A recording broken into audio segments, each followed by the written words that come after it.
سال 2015 لترکیه. Alo, beyler pivaz işletti. Çubuğu mu bir var? İşte pivaz var gel. Biraz var ya.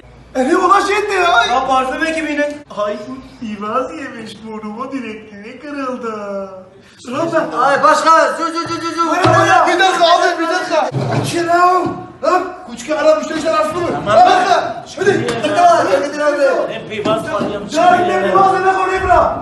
سال 2019 ترکیه نو. Bir İvaz var ya Kur'an. Nabi kudu İvaz yemiş. Anda bena pivaz bena miske ya.